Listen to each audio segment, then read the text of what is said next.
Well, welcome. Good to see all you guys back. Hope you had a good summer, relaxing summer. Hope you already read the first chapter. I know you did because you knew I was going to say read it before you hear the lecture. And I know some of you even emailed me and said, hey, where do we get started? But more on that in a second. I'll start with the obvious. We are full, obviously. We are very full. I've never been this full before. And so that's the good news, bad news. It's always good news for me because I think it's exciting that many people would really want to take such a fun and hard class. And so welcome for that reason. The flip side of that, though, is it's sometimes difficult with this many people. So we are going to be packed in the lab. Now, we can alleviate that a little bit, or at least you can, depending on your schedule. So that's where I want to get started, even before I go over the syllabus that hopefully is going around, and I think I will actually run a little short. I apologize for that. After class I can make some more, but I didn't anticipate quite this large of number. And also the homework sheets. I think we have enough of those. Those might make it all the way around. But more on that in just a second here. But I want to start with the numbers here because let me just ask who in here is not registered for the class. Raise your hand really, really high. 1, 2, 3, 4, 5. I'm not going to count you, but thank you. 5. Okay. Actually, that's excellent. That it's only five more. Because here's what I want to say to you 5, as well as the rest of you.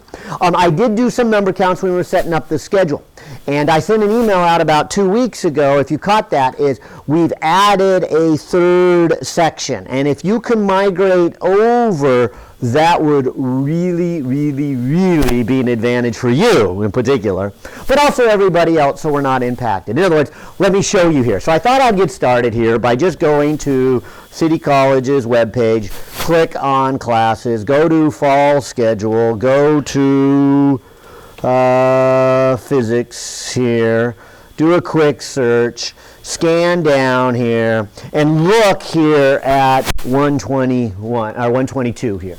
So here we are, 122. This is this open one I'm talking about here, okay? This was not here when many of you and most of you registered back in the spring. It was on standby for just this reason. As we counted the people, we thought, boy, there's a potential that a lot of people will sign up for Physics 122 this fall. But will they or will they not? We don't know. We've never had 3 sections, blah, blah, blah. So we put it on standby. The point is, as I scan across here, there's only 11 people in that lab. Okay?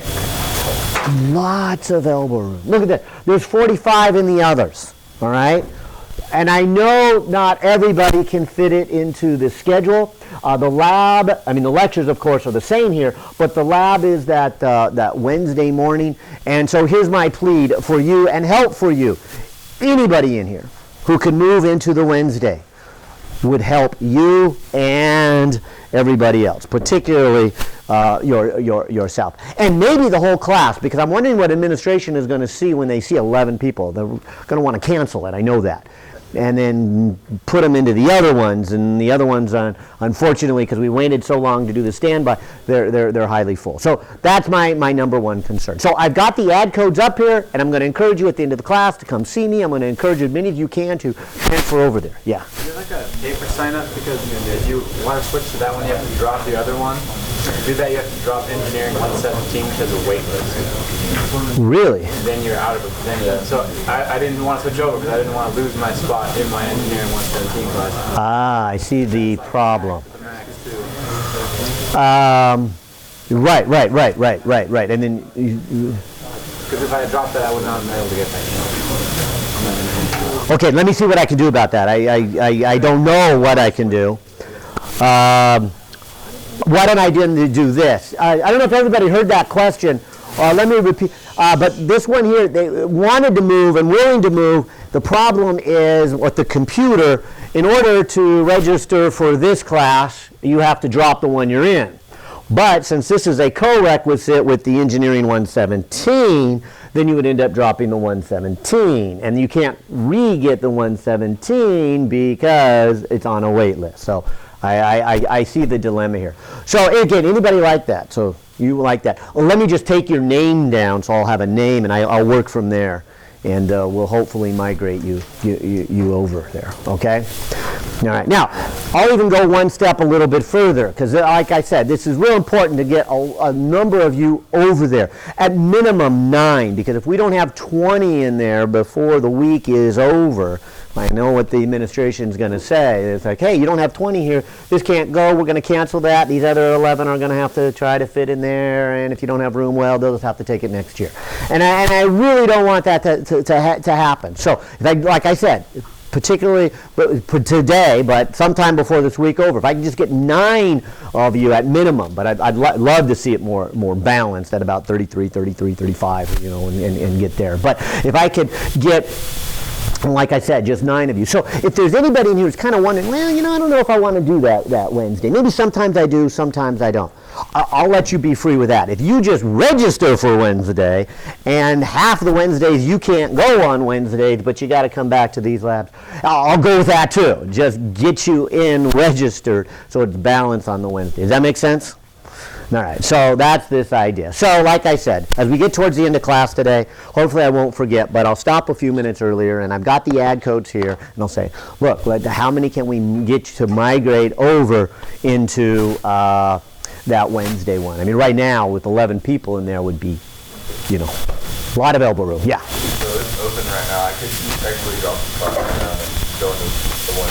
Yeah, well, you can't without an ad code now that class has started. So, yeah, as soon as I give you an ad code, you can do that. Yeah.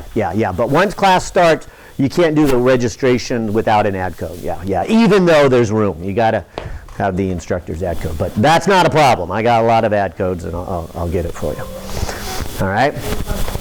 Okay. Well, like I said, welcome. That's our kind of our first step and our introduction.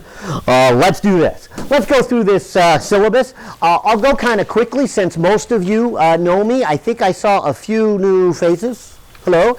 Anybody else new? Raise your hand. Anybody brave enough to say I'm new? Oh, yeah, you're new. Yes, both of you. Oh, and no. Okay. Anybody else new? Oh, right behind him. Okay, I got 4. Oh, yeah, 5. All right, that's okay.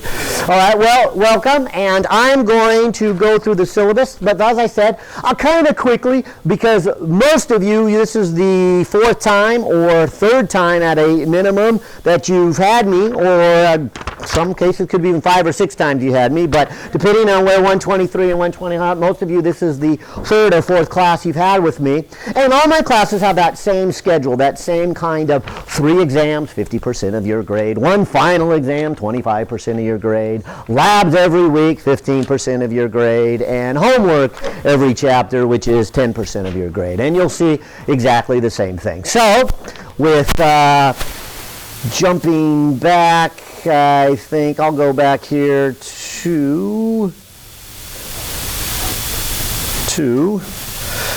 and I don't know if you noticed here, we got a new computer. Yeah. So, new computer, new display, new screen. That's why some of you saw I almost pulled it off the end. I'm used to having to pull it down here because our other one was a little bit lower.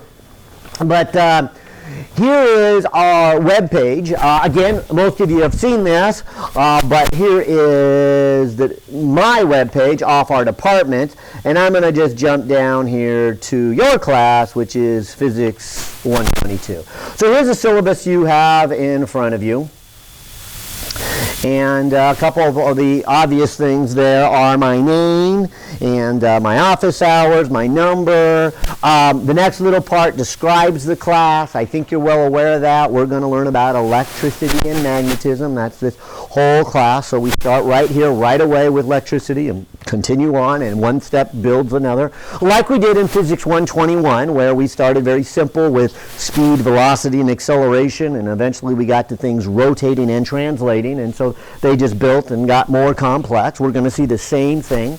And those of you who had 123, you might recall 123 wasn't like that. We jumped around from topics. But 121, same topic all the way through. Same here, 122, same topic. Start with electricity, go to magnetism, and then finally at the end, electricity and magnetism at the same time, both of them happening at the same time.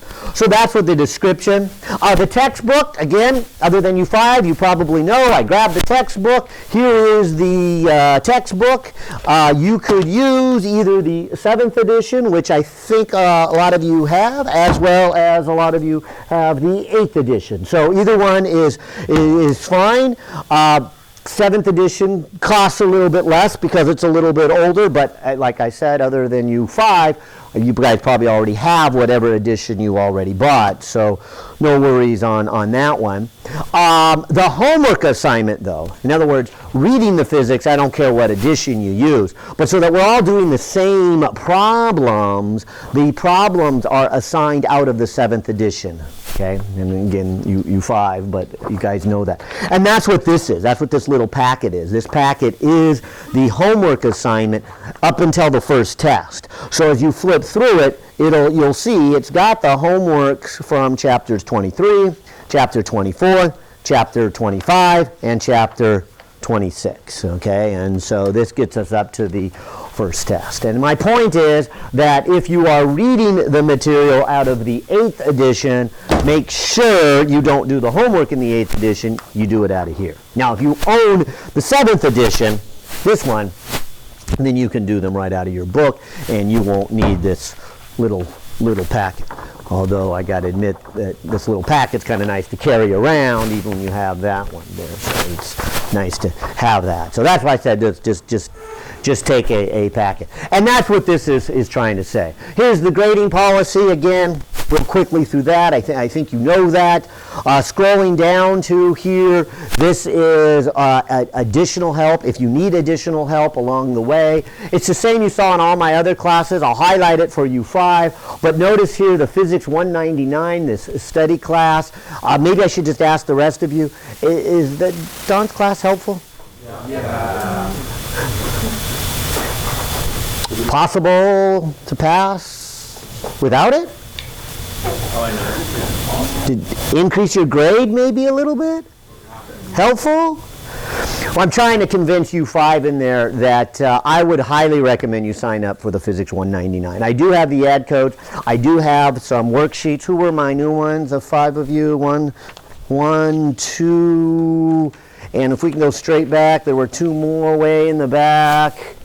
And 1 more all the way, I can send it back this way. 1 more all the way back there. Give this some serious thought. This is a place on a Friday afternoon for you to go and do your homework. It's not an additional class where you get in a lecture. It's not an additional class where you've got more homework to do. You can't even get a letter grade. You just get credit or no credit, all right? But what it is a very, very big help. I work with Don. In fact, Don's right back there right now. All of you guys, if you haven't even noticed, Don back there. But he does a great job. See, look at that. And I purposely, give the assignment and talk with Don. And I think it is the best student success program that we have in our department, maybe on campus. And we have some good ones. I mean, I know the MESA program and the EOPS and the CARES and the TAPS and all those others are good student success programs. But hands down, I think what helps the students the most is that Friday workshop. So a teacher you can go to, somebody you can ask questions to, somebody who will come in on a Sunday and do a review for your test that's on Tuesday. I mean, it's an incredible amount of help. So you guys who are new, I asked the rest of them to kind of say that. And so I would encourage you to come to that workshop. Plus, those workshops are just great places to get to know people and get the study community going. Because the more you talk about the problems, the more you think you did it right, and somebody asks you and you try to explain it. There's some incredible amount of learning for both people when somebody asks you a question and you try to explain it. You think you have it nailed down until you try to explain it to somebody, and it's like, it sounded a lot better in my head until I tried to say it. Yeah. Can you still go, but not be enrolled in the we don't encourage that because then the enrollments get small and then they cancel the class. Yeah, so, but it does happen in certain times and we allow it. Do you know what the enrollment is there, Don? Well, I'll go down here and say we've got the tutors, although I got to admit the tutors really aren't for you guys. Don is more for you guys, but don't let that stop you. Second week I will pass out from hours from our tutors. That's what I spend the first week doing, setting up those hours and get it going. And something new here. Something that some of you, probably about half of you, recall I started doing last spring. Or if I did it fall and it worked okay, but it was a big learning curve, and then in spring worked very successfully, and so I'm going to continue that now. But I recorded all my videos in 121 last spring and put them online, and so, if you're bored on a Friday night and you got 2 hours to kill, you can watch another physics lecture there. And so that's what we did in 121. And I think it went really well. I got a lot of feedback from the students that got a chance to look at them a second time, and they said that was good. I even had one student who actually stopped by yesterday and said, thanks for putting those 121 down, because I actually reviewed them all summer long, getting ready for my Engineering 115 here, and so it was a big help. Anyways, so I thought I would extend that, and so this semester we're gonna try it with the 122. So that's why Don's back there with the camera, and that's why I'm wearing the lapel mic here, and saying, okay, so we'll put the little lectures here on our YouTube channel. So someplace along the line, if you want to add that channel, you can go to YouTube, SBCC Physics, and it'll pop right up, and you'll see all the Physics 121, and now you'll start to see the Physics 122, starting with this one here. There's some other options there. I'll let you look at them. You're smart enough to kind of read those, and I'll let you read them. And we'll go ahead and get started with the class. Scrolling on to the next page, which is the third page, this is where the important part begins, if you will. This is your homework assignment. This is what that packet is. If you look closely at that packet, chapter 23 is your homework assignment. There they are, listed across there from the 7th edition. And so that's what you'll find on that page. So follow them in your syllabus or follow them in the little packet. But these are the problems that you will hopefully begin doing Friday afternoon at Don's work section as you start those problems. And of course, as you suspect, there's no way you're going to do them in one Friday afternoon. Not even close.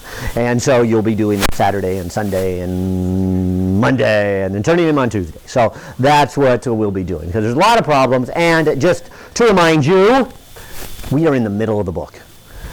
And so I'm glad you're back. Welcome back.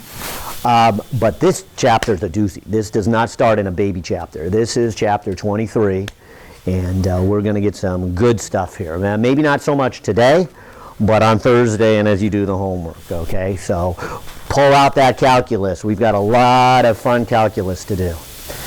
All right? And then scrolling on down to the last page, again, particularly for U5, the rest of you know this, I always put this schedule or something equivalent to this for each of my classes. Here it is. It gives the week, the dates, the chapters we're going to do, and when the tests are, and then the labs that we're going to do. So looking at this first week, here we are, chapter 23. And you can just scroll down through the semester. They go in order, 23, 24, 25, all the way to chapter 34. So we'll just be going right through that section of the book. First through electricity, then through magnetism, then into the electricity and magnetism hooked together. And then you can see the labs. And this week, this lab, we will do static electricity. So at least 11 of you, and hopefully more than 11 before today's over, will do this lab tomorrow morning at 8 o'clock. You will do a static electricity lab. It's a fun, good way to get started. It's actually this equipment right here. It's what you're going to watch me do today, and you get to do it tomorrow or Thursday for those of you who have it on Thursday. And so it's kind of fun to play with this stuff. And again, let me say it again, for those of you who are in the two big labs, this lab makes a whole lot more sense and is a lot funner to do when you get to play with it. And when you've got 5 people in your group, you won't get as much playtime. So you're going to want to be on Wednesday morning. So let me throw that in there. But as you scan down, you can see when our tests are, and there's the 3 tests, there's the final exam, and there's the different labs. All right? Any questions? Shall we then start the semester? All right. Let's go Oh, and maybe I should say one more thing about textbook. I did, all I said was about the book, but the lab manual was on there too. So don't forget to pick up a lab manual at the bookstore here. So make sure you get the lab manual. And particularly since we start our lab right away, because like I said, I don't think of this as a first chapter or a first semester in any ways. We've just had a little recess over the summer, and now we're continuing on here. All right, well, with that said, let's see if I can figure out how to turn off the new equipment.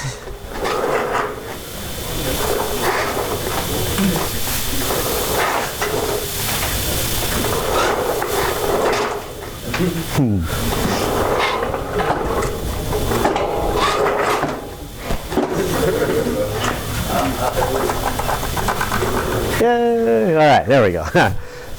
And so we'll throw that up there and say, all right, well, let's begin. And I joked with you a moment ago, sort of joked with you, and asked, all right, so you already read chapter 23. Now, for those of you who are new, I want to emphasize this. A great way to study and to learn this really is read it before you come to the lecture, all right? But don't stress over it. Don't read it and just remind the rest of you, where you feel like, okay, I read that paragraph or I read that section and it makes no sense to me. I need to go back and reread it. You don't need to do that on the first reading. Now, eventually you will, but on the first reading, don't. Before you come to class, just read it all the way through. And you will probably feel after you've done that reading like, that was a waste of time. I learned nothing. But you're just going to have to trust me. That's not true. You really have started the juices flowing, if you will. It's my analogy I like to give is like a jigsaw puzzle. This is the part where you have opened the package, you have poured out the pieces, you have turned them all over, and you go, I haven't even started yet. Not true. In the whole process of doing that, you are really getting some structure. You haven't put it all together yet. It hasn't made sense to you yet. But in that process, you've looked at the box and you know this is supposed to be a scene of an ocean. And you've turned all the ones over and you've seen some pieces that look white from the foam of the waves and some blue ones from the ocean and some lighter blue ones from the sky and the yellow from the sun and the browns from the rocks and the straight edges. You've actually have a lot of pieces and you're really now set to start to do the puzzle. And that's what that first reading is. And I know you'll be very, very busy. And so you don't want to, on the first reading, just go through and reread and reread and reread. That's not what I'm asking here, okay? You read it like a novel. You just go through and you're reading the novel and you read about the butler hiding behind the door with a knife and that was weird, and you just keep reading, okay? You don't need to understand why the butler is behind the door with a knife. It'll come together soon, but don't read and reread. Okay, and so don't feel like you've got to spend a lot of time, is my point, on that first reading, but you do want to read it through. So read it through, and you'll get the gist, you'll get the terminology, you'll get a good understanding. And then, of course, when you come to the lecture, hopefully it'll be more of a learning experience than it will of a note-taking experience. And then your second reading should be when you, okay, I heard the lecture, now I want to read it because I got to get started on this homework, and I want to get started on the homework before Friday so that when I know I get stuck on Friday, I can ask Don, hey, Kay, this much I got, but I'm stuck here. And so that's really the best way. And so just to remind the rest of you and tell you other five, read it before you have come. So maybe that's Monday night. You've read the chapter for that week. Now I'm about to talk about it. Now reread it tonight. Start the problems. Do what you can. And then as you get stuck, now's the time to ask questions. And you can, if you're stuck during lab, you can ask me, but if you're stuck and then you come in on Friday, Don will get you unstuck and then you can keep working on it.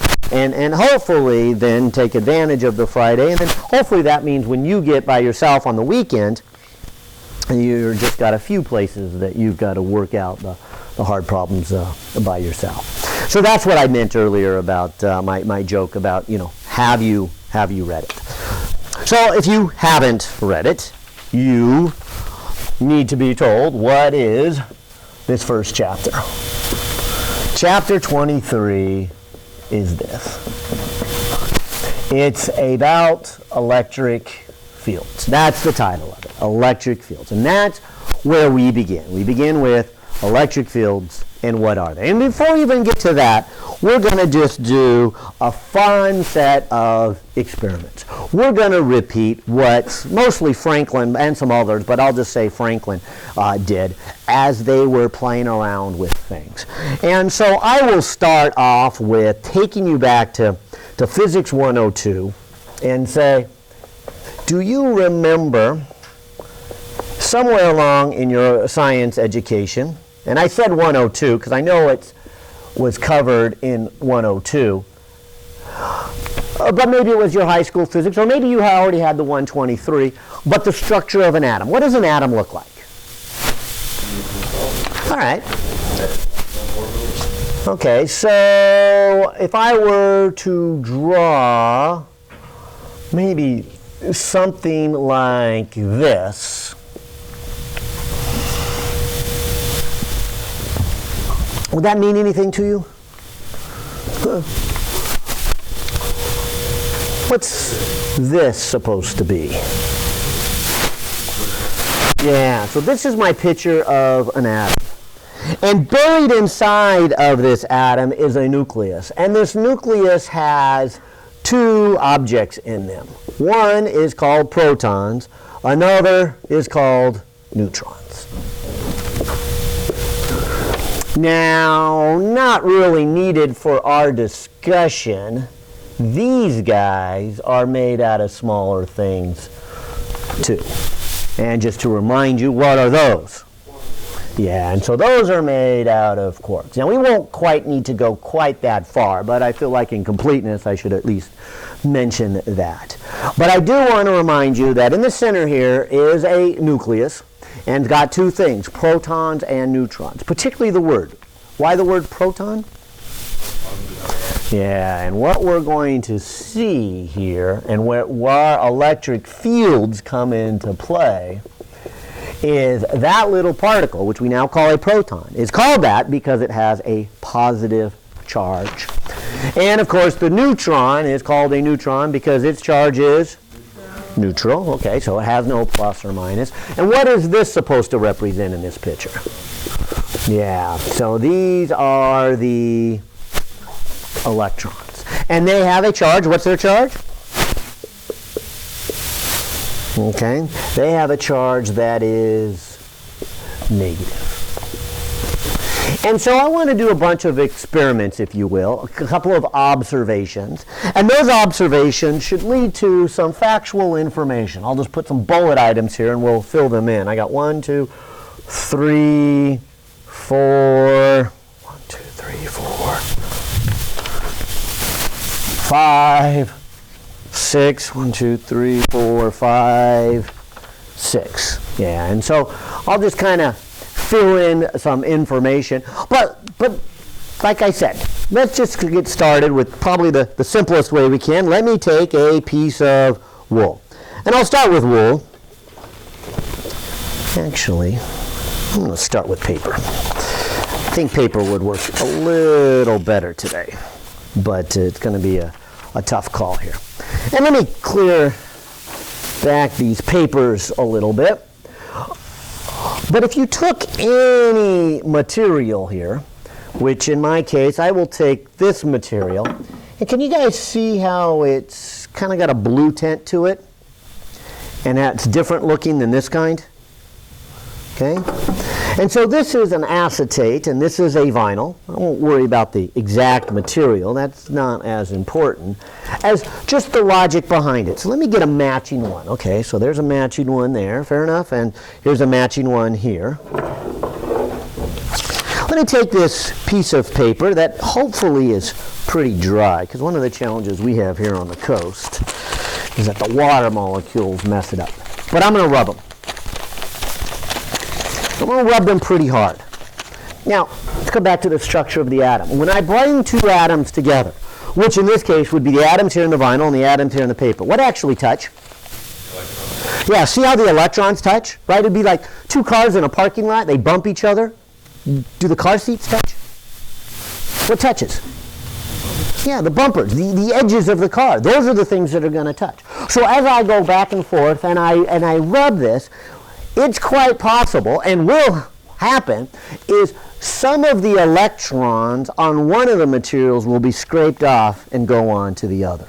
Now, which way they go is more down the roads of material science and chemistry, which is a great conversation in itself, but let me not go down that road. I just want to say, here I am, I'm rubbing it, and I claim that the electrons get ripped off of one and put on another.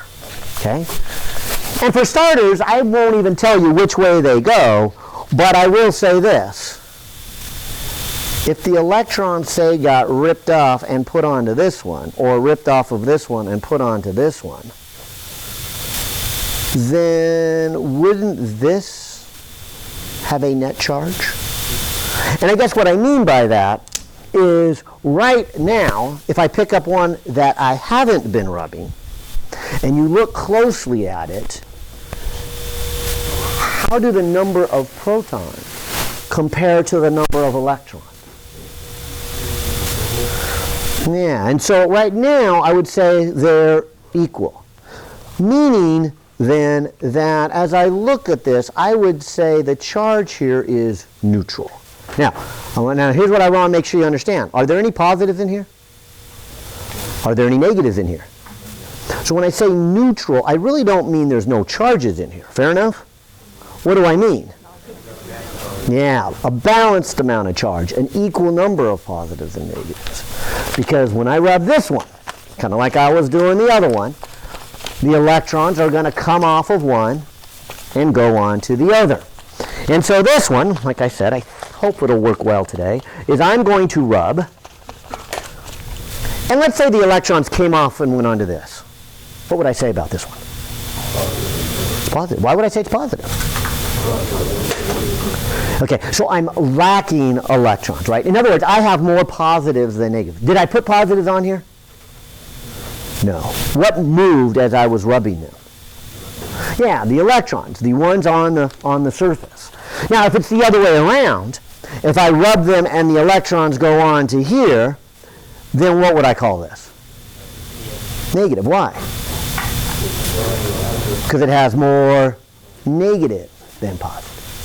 Okay, so I hope you caught a couple things here. Notice the only thing that moved were the negatives. Did the positives ever move? No, why not? Where's the positives here?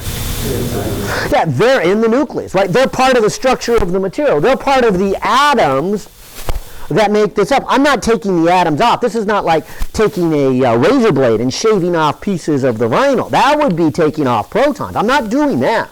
What I'm doing is I am just rubbing it, and as I rub it, I am bumping the electrons, scraping them off of one material and putting them on the other. So hopefully that is one of the observations that will be very clear to you. It's a major point of the lab you're going to do this week, is that the things that move here are these electrons as I rub them and as they bump around here. But also, did you notice that even though I'm only moving negatives, could this thing have been charged up positive or negative? Can you make something positive by moving negatives? Sure. Can you make something negative by moving negatives? Sure. So moving the negatives doesn't mean that something always has to be negative. It could be positive. In other words, if the electrons come off of this, then this is positive because it lacks electrons, right? If the electrons go on here, then we would call this negative because the more electrons. Now, one other little subtlety, hope you saw it in here, is when I called this thing positive or negative, let's say I call it negative. Are there any positives on it?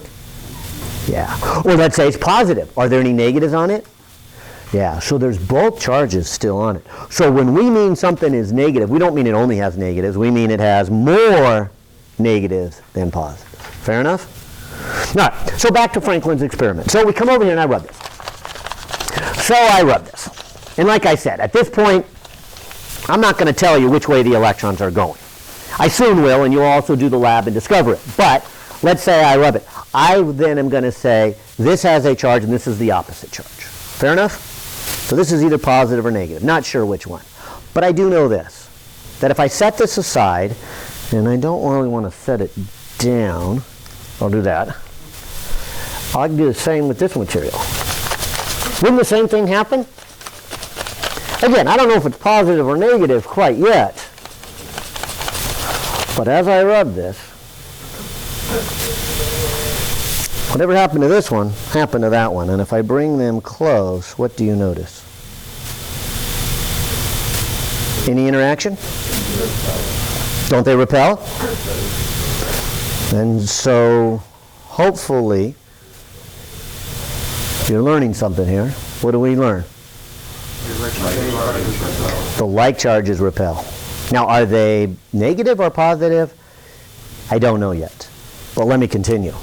Let's try this material. And the reason the acetate is here is because it is the opposite of that one. I'm going to rub it. I started to rub this one.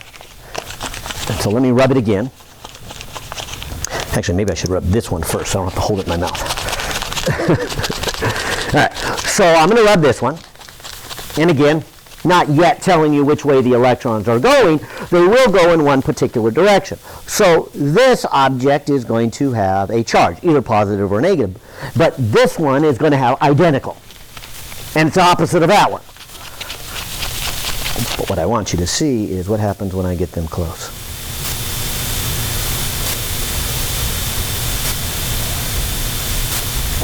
And so what do we say here?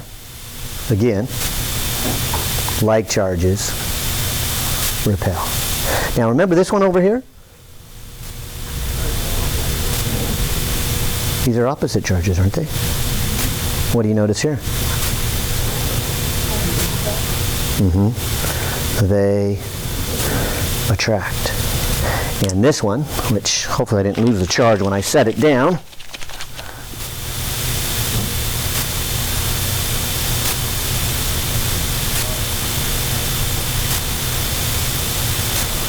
attracts. And we are on our way to build our electric motors, right? We can push and pull on things. And so we can then calculate this much force, right? That's our goal. How much force is going on? And once we know how much force, we could calculate speed, velocity, acceleration. You haven't forgotten those, right? Torque. Right. And so we can go back all the way to our 121 and start working with this. Yeah. How did you know that they were opposite charges? I That they were attracting. I didn't. I was, from what I showed you, I didn't. I'm just telling you they are. Okay. In fact, I'm going to go one step further now, and I want you to kind of learn this because you're going to need this for the lab. I will tell you then, when I was rubbing these together, this is the vinyl. When I was rubbing the vinyl, the electrons were coming off the paper and onto the vinyl. So what's the charge of the vinyl? Negative. Yep. And the opposite was happening when I rubbed the acetate. When I rubbed the acetate, the electrons came off the acetate and onto the paper. So what charge is the acetate? Positive. Okay. And again, without getting into the material and the material science or the chemistry of it, you really couldn't tell you that, except I could say, it kind of makes sense, that when you bring two together, when you rub them, you're going to knock an electron free, and then that electron is going to go back to whichever one is the strongest pull on it. And so when you bring two materials together and rub them, they are going, unless they're identical materials, they're going to go one way or the other. And so you're going to get a transfer. Well, let me put a couple things in on the board here, because I've shown you kind of our first step here. The first thing I have just shown you is, and want you to learn on really is from the structure of the atom, is that there's two kinds of charges. And they are, of course, a positive charge and a negative charge. And that's what we're going to be working with for the next 3 chapters, about these charges, positives and negatives. So we've got these two kinds. You could even go further back to the structure of the atom and say, well, I know that the negatives come from the electrons and the positive comes from the protons. I'll do one more. Like all of our science classes, when we get a new quantity, and so our new quantity is charge, we need a symbol. So if I take you back to physics 121, right, when we did velocity, we put a little v for velocity. When we did acceleration, we had a little a for acceleration. And so now we are going to use the symbol q for the charge. And so that's going to be our charge. Okay? The other thing you saw here is you saw that what happens when I had unlike charges next to each other. Well, what'd you see? Did they attract? And then what did you see when I had identical charges, or what we're going to call like charges? They repelled. So two positives near each other, as we saw with the acetate, repelled, or two negatives, as we saw with the vinyl, repelled. Okay? The opposite ones ended up attracting each other. Now, I don't know if this was quite so obvious, but it's going to become important as we go along, is we saw a new conservation principle. Do you remember the conservation of, say, energy or momentum or angular momentum? Let's go with energy. What did conservation of energy say?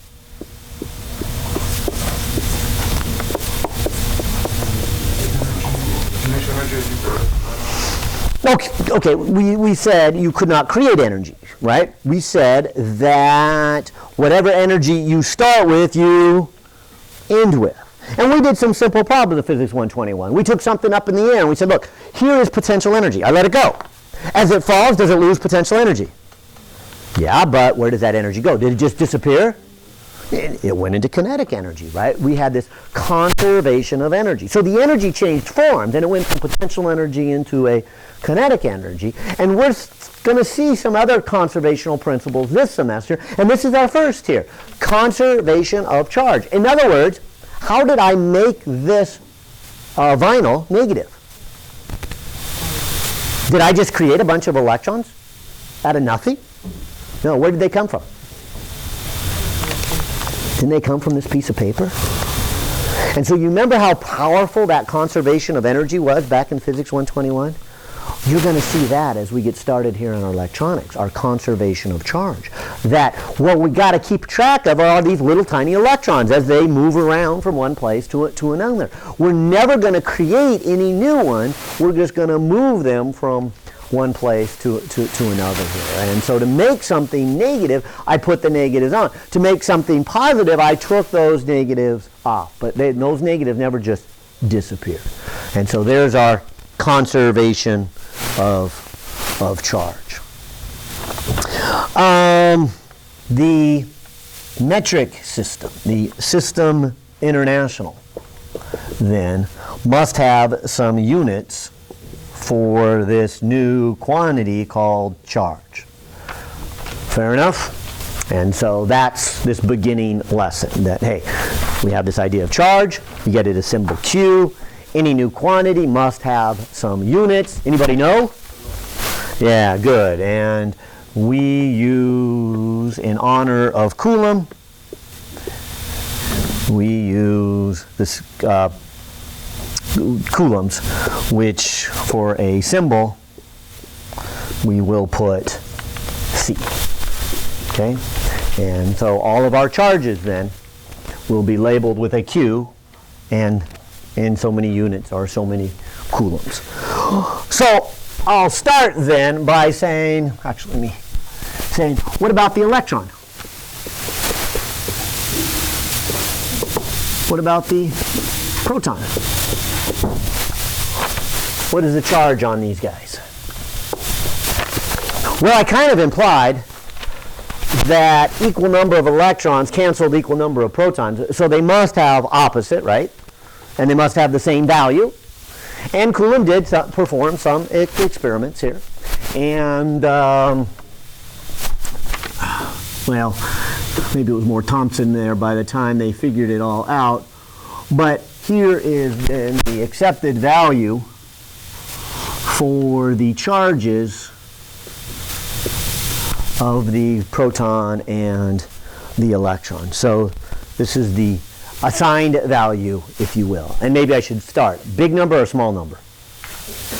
small. So as expected, the electron is very, very small in terms of its size, in terms of its mass, but also in terms of its charge. This is the charge of this electron, 1.602 times 10 to the negative 19 coulombs. All right? So one electron does not have much charge. However, by the time I do something like this, one rub, that's well over 1 billion electrons. So they can really add up in terms of the amount of charge. In fact, maybe I should ask this, because this is going to be a number that's going to become kind of useful to discuss. How many electrons would it take in order to get 1 coulomb of charge?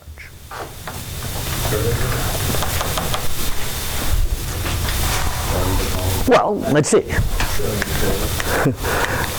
Yeah, I mean, if you had 1 electron, what would be the charge? 2 electrons? 3 electrons?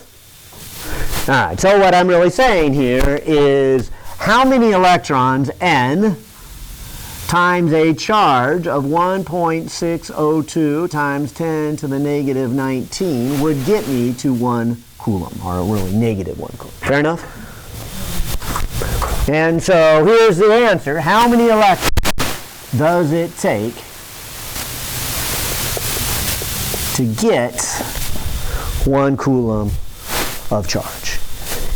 And I think this is around 6 billion, but let me get my calculator out here. 1.602 times 10 to the negative 19, reciprocal of that number, and 6.24 billion, there's 10 to the 18th, electrons. Okay? And we're going to find out that 1 coulomb of charge is actually a lot of charge. And so usually we have charges, and you'll see this in the lab, somewhere between 1 electron and a whole coulomb of charge, of 6 billion. We don't usually get 6 billion electrons. But it's easy to get 1 billion. What's n? N is the number of electrons. So what I'm trying to say is if I had 2 electrons, I would go 2 times this number to get the charge, right? If I had 3 electrons, I'd go 3 times this number. 4, 5, 6. So my question is, how many do I need to get to 1 coulomb? N is the number I need times the charge equaling 1. Do the math, and this comes out to be n. So how many electrons? So keep that in mind. You'll hear me say that as we go along, and we'll go, okay, now we have 6 billion electrons, blah, blah, blah, blah, blah. Well, when I say 6 billion electrons, that means 1 coulomb, right? That's how many electrons it takes here. Now, I don't know if you also caught this, but this actually means then that the charge on an object is quantized. And for those of you who've had 123, hopefully that will set off a little more bells and whistles than the rest of you. And the truth is we won't do too much with that. But those of you who did 123 and already finished last spring here, quantum mechanics and the quantization was an interesting topic in itself here. But you're seeing that now. You're seeing that, look, how much charge does something have? It can't have just any amount of charge. It either has 1, 2, 3, 4 electrons. Can it ever have 4.5 electrons? No. And that's what that word quantize means. It's like looking around this room. I can look in this room and say, there's 105 students. I know there's not 104.5. There might be 104. It might be 105, might be 106, but I know there's not 105.5. I know there's not 104.5. There's not a half a student somewhere among us. And that's this whole idea that the charge is quantized there. And so, like I said, probably not this semester. We won't do much with that. But as your education continues, that will be important here. Well, I've got some more to put on the board here, but let me jump back to this. This was kind of fun to see these things kind of jump around here. Let's try something a little bit different here. I'm going to try this little guy. This is my favorite one, but my concern here in this large class is you may not be able to see it. So I have this one, which doesn't work as well, but is much easier to see in class. Let me explain both of them. These are called electroscopes. You're going to be using this in the lab tomorrow or Thursday, depending on what. I'm going to turn this one around. Can you see a little piece of metal that kind of moves? It's a little piece of foil. And if you can see it in here, great, because like I said, it's a lot easier to see on this one, or do with this one. This one, it's here. Can you see this piece of metal here that moves? Okay.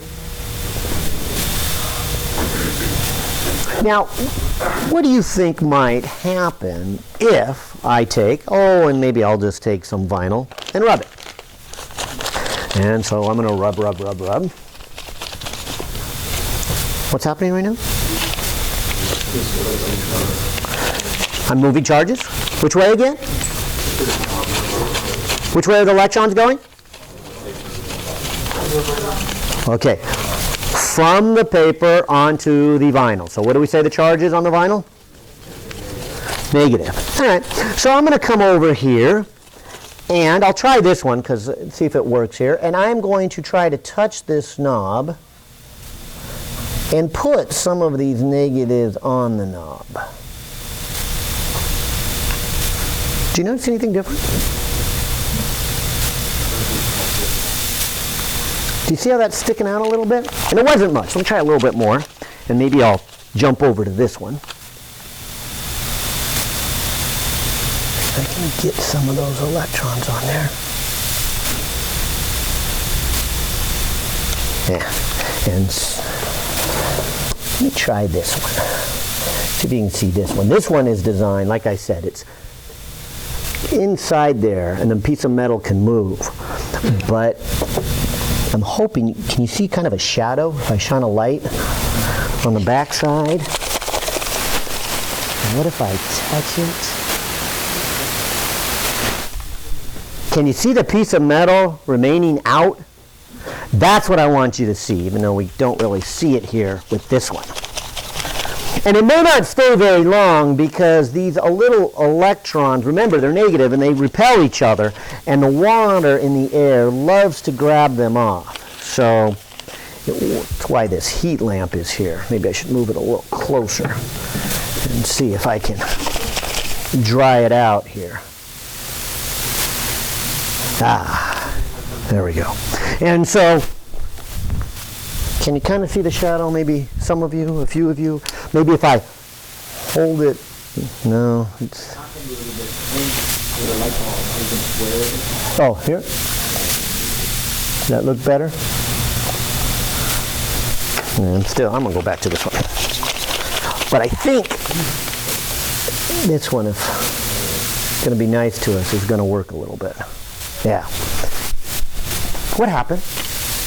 Any guesses here?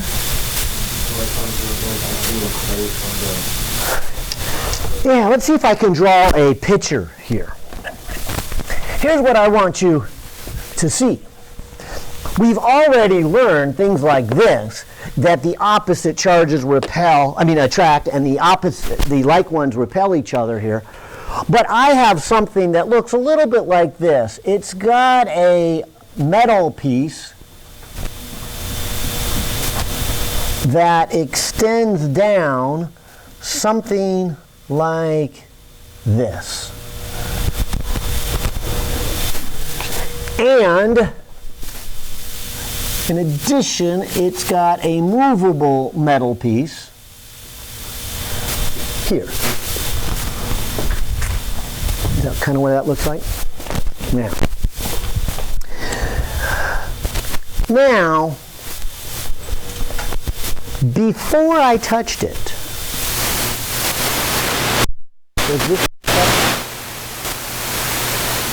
so were there any charges on here? Now, what did we say about 20 minutes ago? Something that's neutral, does it have any charges?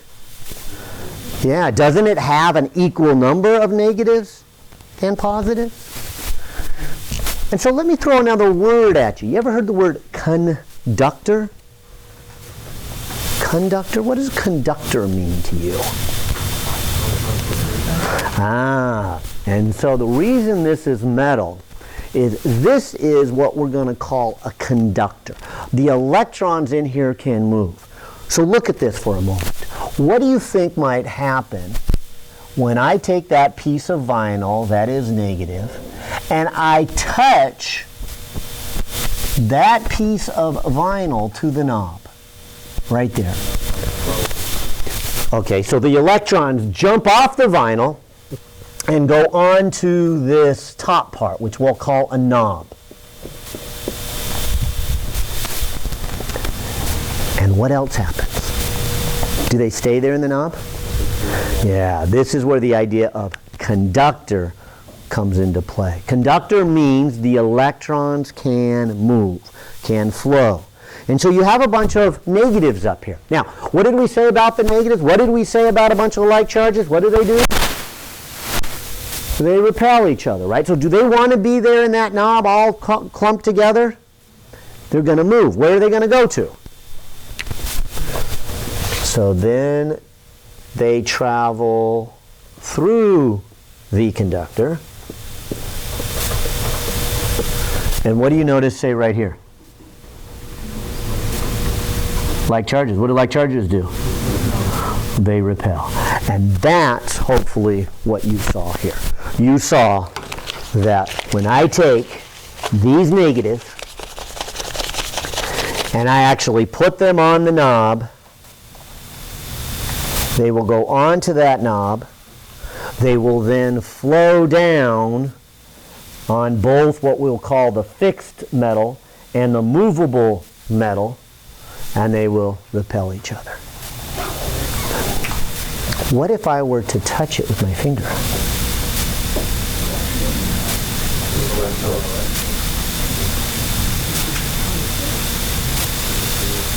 What happens? And yes, I am a conductor.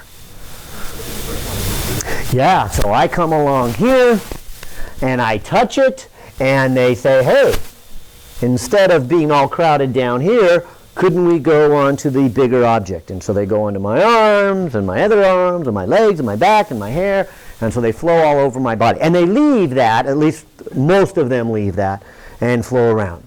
Does that make sense? In fact, question? Do they go down? Do they go to the ground? No, because I've got rubber shoes on, so that's what we'll call, I might as well say it now, an insulator. Okay? And so to understand a lot of the physics and the engineering of our circuits that we're about to do, we've got to understand that some materials electrons can move through. Those are called conductors. And some they cannot. Those are called insulators. Rubber, plastic are good, glass, good example of insulators. All your metals are good examples of conductors. And so they're just on me. Now, if I wanted to get rid of them, usually I just need to touch something bigger than me because they want to get spread out further. And so you use the word grounding, and so I might as well address that. But the best thing for me to do to get rid of them is to touch the biggest thing around here, which is the ground. And if I was barefoot, I would be touching the ground. But in my case, I can just touch the plumbing here. And it will flow off of me through the metal pipe. The metal pipe is buried down into the ground, and they kind of disperse into the ground. And then they mix with the water, and the water eventually, after a long period of time, brings them back to here, and so everything's going to be neutral. Because anytime you take a separate of the charge, they want to come back together, right? So the unlike charges attract. So they're eventually going to get back to neutrality. That's what keeps happening to this crazy one. Now, did you notice something else here? What if I don't actually touch the knob? Did you see that? What if I just got close? Anything happen?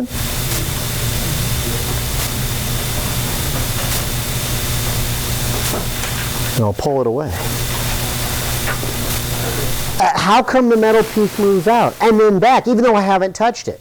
And if it helps, I'll need to tell you, the air is an insulator. I've got these charges on here. Do they flow off and go on to me? No. The air is a good insulator, just like the rubber on my shoes is a good insulator. So as I get close to this thing, do I actually put electrons onto this electroscope? No, and yet the leaf moves out. Why? All right, so let me draw a picture of that one. Good. So this is a little different. Here's the knob up at top. Here's the piece of metal hanging down here. Here's the movable piece of metal. And in this case, I will put the negative vinyl close by, but not actually touch it. And yet, somehow, this movable leaf still goes out. Why? Well, we're back to, remember this is neutral? But are there any negatives in here? Yes. And it's a conductor, so can the negatives move? Right. So what do you think would happen to the negatives that are in this knob? Yeah, they get pushed away from these negatives. So even though I haven't touched it, what ends up happening is negatives still end up down here on the fixed and movable leaf.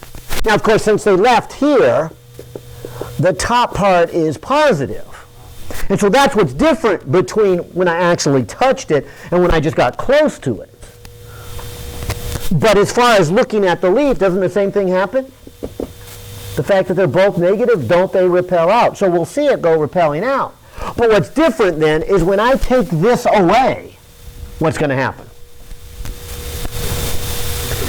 Yeah, you take these away, what's going to happen to these negatives that are down here? They want to go back up here where they had come from, right? There's positive up here because they left all their protons. And so they're going to go back up to there. And when they go back up to there, they're now going to be neutral down here and neutral up there. So the whole electroscope was never charged, right? The whole electroscope was still neutral. But what ended up happening, as long as I had this near it, is I were to push this down and the leaves became charged. Whereas over here, I actually touched them and then they spread out. So everything was negative. And so when I pulled this away, the leaf stayed out. But here, the leaf or the metal piece did not stay out. Fair enough? You see that difference? Question? The second one called... Well, so as long as you're asking, let me put another bullet on here, because my last two bullet items here I've just kind of touched on here. The first one being that there are two classes of substance. This is the words I just used. One is the conductor, and the other is the insulator. The conductor, as we just said, is that the electrons are free to move. In the insulator, they are not. The electrons are fixed into place.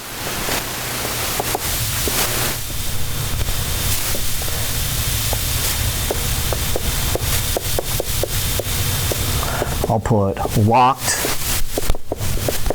into place, so they don't move around. And then your question was, then this last part is, let's get some terminology to what I've been doing. I've been charging objects up, and so I'll say you can charge things, and I'll say charge by. And one of the first ones you saw was charging by a transfer. In my case, there was rubbing.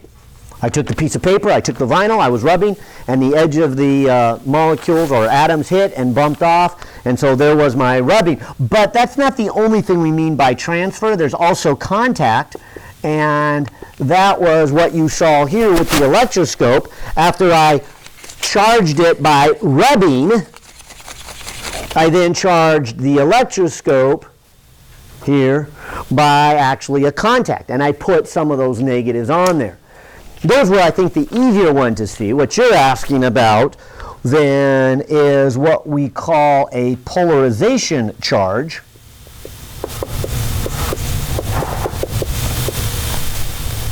And so what I have done here on this electroscope is,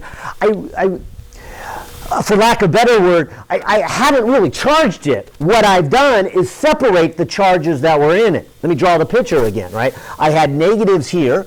What I did is chase the negatives down to here, leaving the knob positive. And that, we like to say, is polarized. It's not really quite the same as having a total net negative or net positive charge, because the total charge is still neutral. See the difference? But yet, because the charges are separated, we do get an effect. And in this case, the effect is separating out. There's one more I'll put on the board. I haven't shown it to you yet. And I will just put here induction just to complete it. And I'm about to get to that one. But there's the third one I want to show you. And that's what today's lecture really is all about. The basic fundamental idea. Notice, by the way, we haven't done any numbers yet, right? How strong are these forces? 1 Newton? 2 newtons? 1,000 newtons? And don't worry, we will do some numbers. This is definitely a very analytical class. You probably remember that quite well from 121. And so we're going to do some numbers. But that's really not the intent of this first lecture. I'm hoping we can start to get to the numbers. Otherwise, we'll have too many numbers to do on Thursday. But really, this lecture is about what's going on behind the scenes. What are all these fancy words? Charges, coulombs, positives, negatives, unlike charge, like charge, quantized charge, electron, proton, charge by transfer, charge by polarization, charge by inductor, conductor, insulator. That's the conceptual side. As you know, you got to start there before you can apply the equation. So that's coming here. But see if this makes any sense to you. Let's take this little object. Okay. Now here's a small hanging object, purposely, that it's light. Now hopefully it's big enough that you guys can see. Let me grab a new piece of paper here, and let me take this vinyl again. I'm going to rub it. And by now I think you've seen this enough. You know what's the charge on this? Negative. Why? Because I stripped the electrons off of here, placed it on here, right? And this probably wouldn't surprise you. Let me turn it a little bit so I can access it a little bit better. Well, what do you think might happen if I actually touched it and then came close to it again? Can you kind of see it repel? Maybe I can touch it again a little bit more. There we go. Can you see it repel? Now, it doesn't surprise you, I hope. I mean, what did I just do here? Yeah, I was charging it with a transfer, a contact. I actually made this negative. I reached over, I touched, and let's call it a pit ball. I touched that little pit ball. Some of the negatives on here came off, and so right there, that thing is negative, right? And of course, this is negative. And so two negatives together did what? They repelled. Not a surprise, all right? Let me neutralize it. So they go on me. Send them off to the ground. It's neutral. Look carefully before I actually touch it. Anything going on right now? Anything yet? Did it attract? Why? Is this positively charged?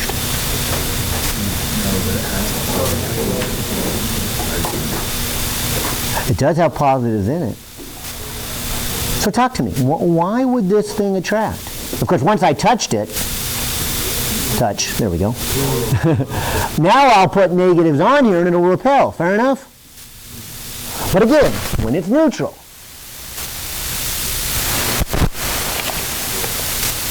it will attract until I touch it and transfer them on there. Now, so that first part, while it's still neutral,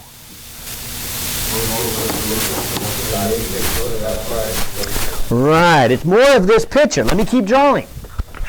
And so this looks something like the following. I have this, well, it's not really a ball, but I'm going to call it a ball. There's my pith ball. And I bring next to it negatives. Now, before I actually touch it, then, remember this one? I polarize the ball. So what would be happening to the electrons that are in this ball? Yeah, it's just like this. The whole reason this little ball is spray painted with aluminum paint on there so that conduction will allow the electrons to do what? Move. And these electrons go over to here. And of course, if they went over to here, then what about this side of the ball? It's positive.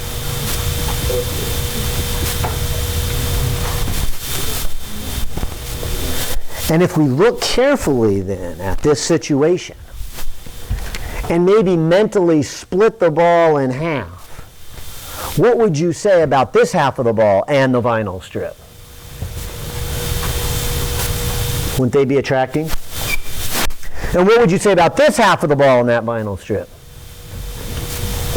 They would repel.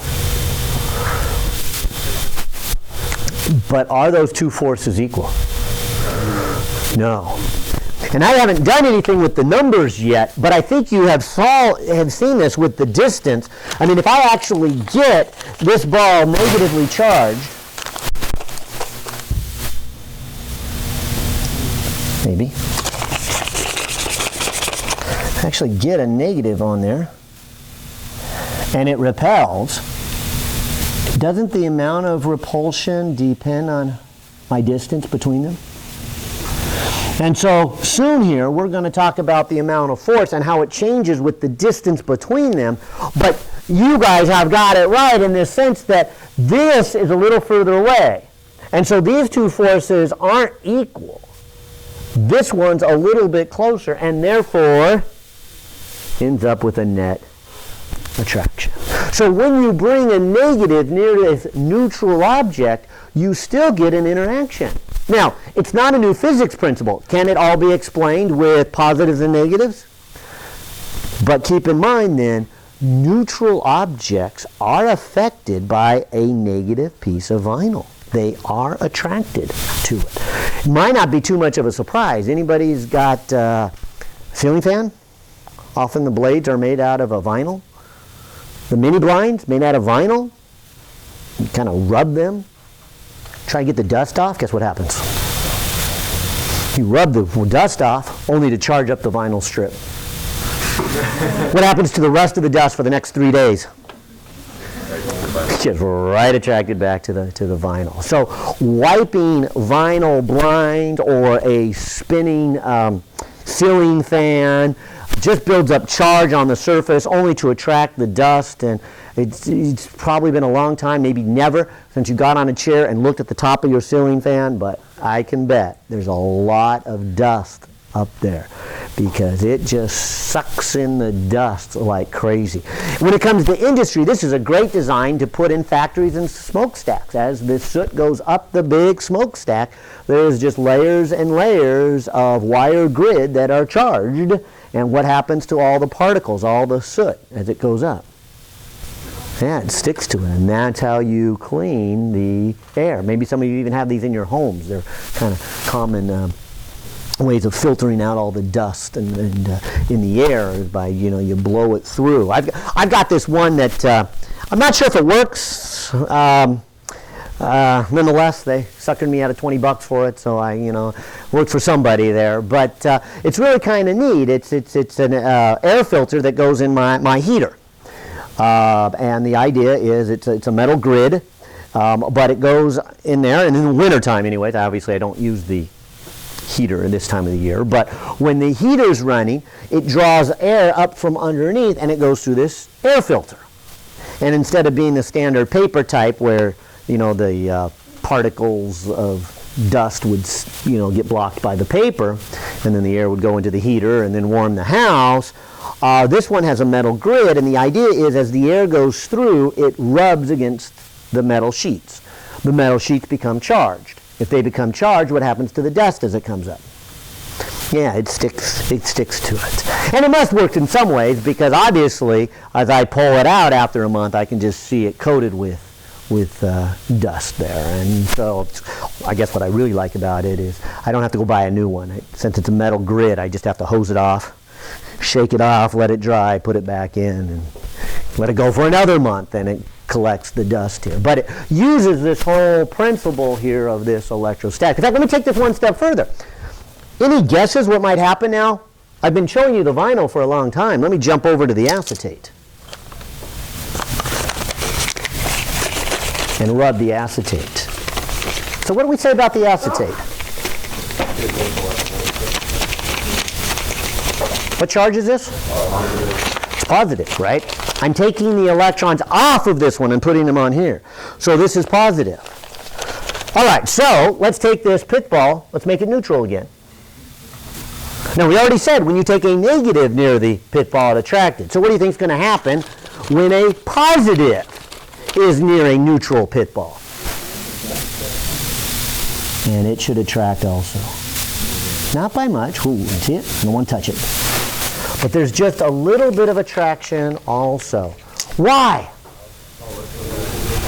Yeah, so here's the pith ball. It's kind of dry. Here's the pith ball. And now I bring a positive near it. Well, what does that do to this neutral pith ball? Pulls the electrons over to it, leaving this side of the ball positive. So again, if we think about dividing this pith ball in half, we will see that there is an attraction here and a repulsion here. But again, this side being a little closer is a little stronger, and you get a net attraction. Not much. You saw how little it was. It wasn't much. I had to get real close for you to see it. And that's why you're going to do it in the lab, and you're going to rub, and you're going to end up with a blister on your finger like me, and just keep rubbing and rubbing for a couple hours in lab there. But the idea is that you'll still get attraction. And I want to make sure you saw that. So it doesn't matter whether you bring a negative near a neutral or a positive near a neutral. Each of them will charge that object. It will polarize that object. It'll do it in an opposite way in such that you end up with an attraction. And so both of these are attractions. So like I said, that little grid that I have in my filter for my furnace, I don't know if it is charged up positive or negative as the air blows through. I know it doesn't really matter. I know that as long as it gets charged, either negatively or positively, it will attract the neutral dust that is around the room. And maybe you've done that with balloons. You've ever taken a balloon and rubbed it on your hair or your sweater? No? Yeah? Some of you? And when you do that, you are making electrons go onto the balloon? Away from the balloon. Yeah, it doesn't matter. I'm not sure. I'm going to say onto the balloon. I'm not sure. But let's say onto the balloon, so the balloon is negative. So what happens if you put it against a neutral wall?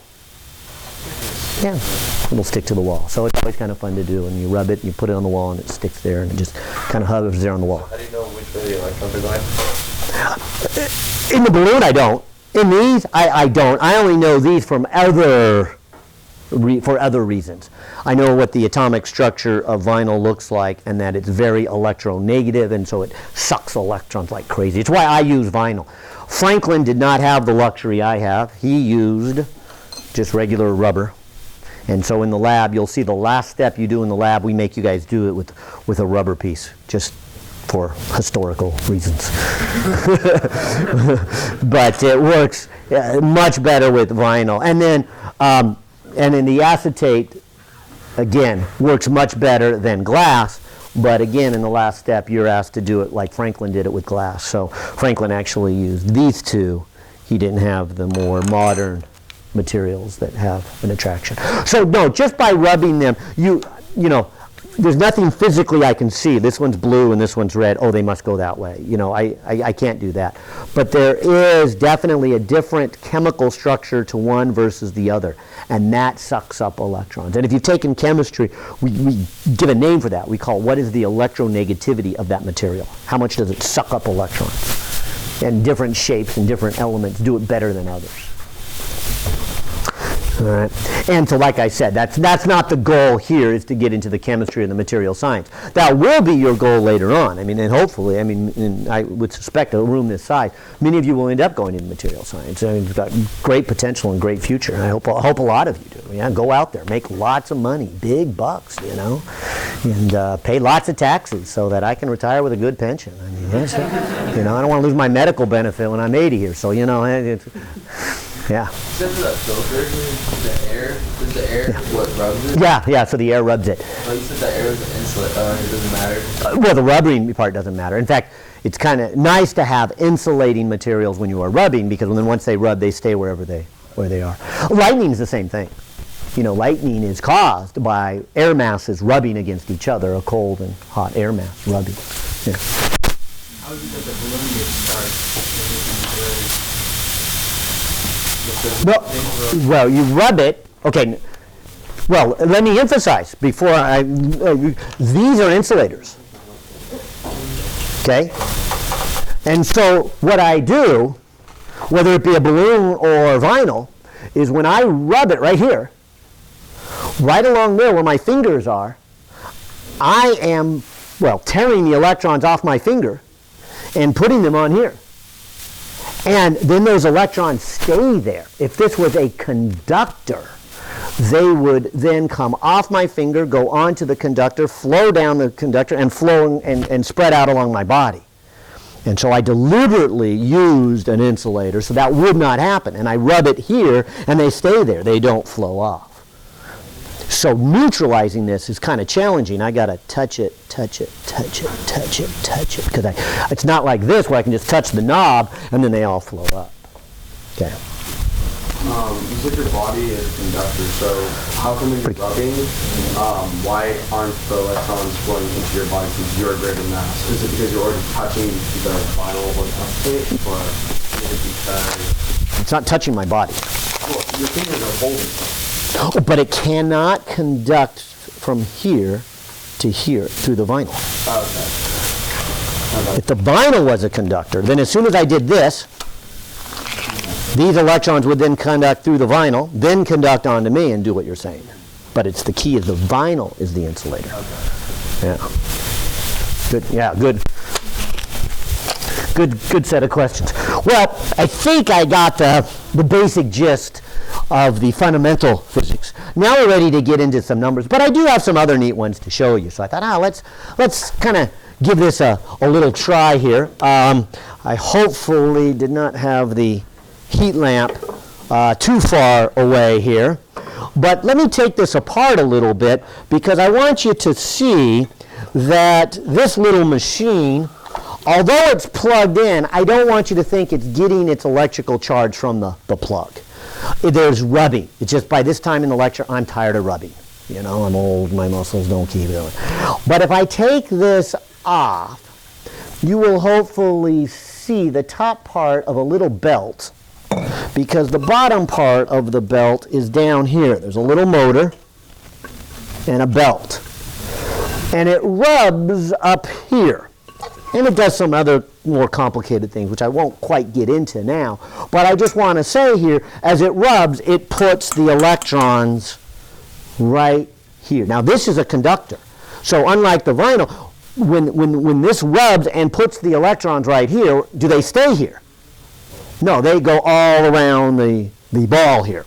And so if this works right, what will happen when I turn it on is the rubbing up here will take electrons and put them on this ball. And now this ball will be very, very negative. And it will rub much more than I could with my fingers.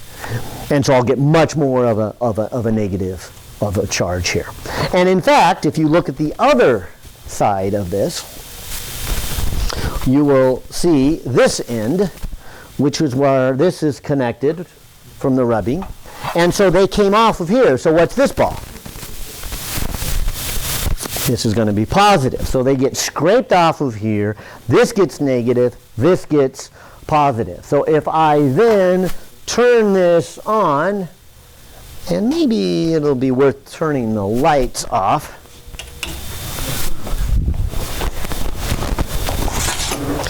But here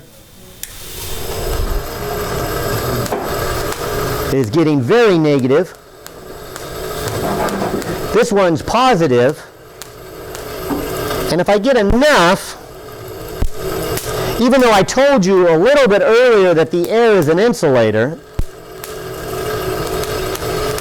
there's a certain limit to that. I mean, these negatives can build up, and so much that the negatives want to leave the ball. Hello. There it goes. And it's a little bit. But this is what I was saying. This is the spark. This is a lightning bolt, if you will. Maybe you've done this when you were a kid. You ever, shuffle your feet on the ground, build up charge, and go up to your little brother and shock his ear and make him cry. I mean, what you're doing is you are building up that charge, and you're trying to then get that to transfer off. And so this is a good example of that. Like I said, your shuffling of your feet or that. Yeah, I mean, neutralize it there. Right here is this belt. Yeah, and it goes through this shaft down to this motor here. So the motor's spinning and then doing some rubbing. So it's a big rubber band here. And so it just constantly is rubbing and builds up a lot of charge here. Rubber. Yeah, just rubber. Something to rub against. But in your life, have you ever had these sparks before? Give me an example. A trampoline? Oh, it's a good example because that vinyl trampoline. I got to tell you this story. I'll never forget. Years and years ago now, because my oldest is going to be a senior this year, or it is. I guess they started school already, so he's a senior. And this was before he even started school, because it was way back when. And I remember going on a trip, and we left here, and we were going all the way to Grandma's in Arizona, and we went. You know where Lancaster is? Okay, so we're about 2-3 hours into the trip. My son's about 2.5 and strapped in this car seat, just fidgety as all can be. And I said, all right, we need to get out and have a little break. It was lunchtime. I said, oh, look, just right up the corner there, I can see McDonald's. There's a McDonald's, and look, around the corner is a playground. So we're like, cool. So we go to McDonald's, and we go to this playground. It was one of these housing tracks, brand new playground. And it's all made out of this recycled plastic, the slide. So I guess I got down the bottom. My wife gets up to the top and puts him on this plastic slide, right? And he's all excited, this little tiny slide here, and lets him go.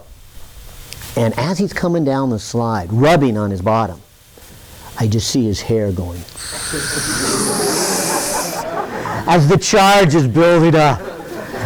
And so he comes down, big smile on his face until we get this far apart. And then this giant shock just zapped the heck out of him and ruined the whole experience. Cried. It took us like 6 months to get him back on a slide. It was just like, just shocked the heck out of him here. But it was just that rubbing of the plastic slide and the trampolines can get really bad. But I was even thinking of maybe a more commonplace. Anybody else? Where do you get these shocks? Car door. A car door. Does anybody have that with their car door? Yeah, you get on the freeway, you're going 80, 60 on the freeway. There's rubbing going on there, and your charge can really build up significantly. And a lot of these materials that are on the surface, depending on what wax you use, and then the kind of tires, can keep that charge on there. And so the charge is there, just waiting for you to get out of the car and do what? Touch the door to shut it, and it zaps me every time I get out of the car. ow, and I shut the door there, and it's just zap, zap, zap. But the cars can be really bad. Now, I say that because that's not that big of a deal, but wait a minute. What if you're delivering gasoline to a fuel station? And you've been driving this truck from the refineries down in LA up to Santa Barbara, and there's a charge on it. And you take 3,000 gallons of gasoline and you go to put the knob in here, and there's a giant spark. What's going to happen? Potential of fire, right? And so it is very important that those trucks discharge. And they do have special tires. The tires are not the same tires in your car. They do conduct, and they keeps the truck from building up charge. And just to be safe, when the truck pulls into this station, it grounds itself. It takes a big wire, it grounds it, discharges it. Airplanes are the same way. You know, you've just been flying 400 miles an hour, 500 miles an hour, you land on the tarmac. Again, those tires should discharge it. If they don't, just to be safe, the first truck out is the grounding truck. It'll hook up a grounding cable and get that front wheel and discharge it. Then the fuel truck comes out. You don't want the fuel truck first and giant spark. And you don't want grandma running out to meet you and getting shocked, you know, at 10,000 volts touching the outside of the plane. So there's a distance set up and a certain procedure that is available there, and so be careful. In fact, I got to tell you another story. I don't know if it came to blows. I had to leave, but it was a gas station, Oxnard actually, and we were traveling, and this. And you might not even ever notice this, but take some time now when you're getting fuel. And if you look on the side of the pump, they'll say things like, no smoking. Well, it's pretty obvious, you know, okay. No playing with matches. But they say more than that, and they talk about sparks there, and real careful about filling up external tanks, because it's common practice. People like to put these vinyl beds in their trucks. Great, they look nice. But what happens when you rub vinyl? It builds up a negative charge. And so if you look carefully at there, they'll say, look, if you've got a portable container, if you're filling up a 5-gallon container so you can cut your grass or fill up your motorcycle or chainsaw, whatever it is, it says take the container out of the car, out of the vinyl bed truck, out of the vinyl lined trunk, put it on the cement. There it is. Why? Ground it. Now bring over the knob and now fill it up. Well, I pull into this gas station. I'm going to start filling up. And the truck pulls in behind me. Nice looking truck, vinyl bed, really high off the ground, 2 motorcycles in the back. And I'm sure the guy's thinking, I don't want to take those things all the way down to gas them up and put them back in. So he hops in the back of his vinyl bed. He starts the pump, and he's walking over to the motorcycles to start filling them up.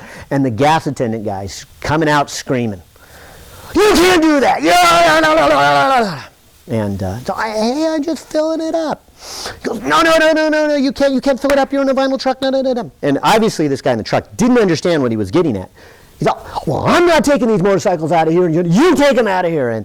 And anyways, it was getting worse. I said, okay, it's time for me to go here. But I think the attendant has got the idea right here that, he's showing him the little sticker on the side of the pump. Look what happened. You can blow up the whole station. The guy was getting, I'm going to have to pull them out. He's going, yeah, you're going to have to pull them out. But anyways, that's what they are there for. All right. Well, anyways, when I got sidetracked on it, I wasn't even after that. So you got the car, you got the airplane. How about the dryer? That was kind of the simplest one I was after. Dryer, right? Yeah, if you don't put that static sheet in there, and that static sheet is designed to move around to put a small conducting sheet of soft, good-smelling material on your clothes. But the idea is you don't want this side of the shirt to then rub and get negative and place it, say, on this side of the shirt or another shirt, because they're going to be electrostatically hooked together. And so those sheets are exactly designed for that, to dissipate that charge, because there's very little water, at least at the end of the cycle, and the charge can really build up. And like I said, blowing. Dust storms. People don't realize, especially here, because we don't really have dust storms, but boy, if you lived in the Middle East here, I mean, what makes, 3,000 feet of dust? How do you lift that much dust up?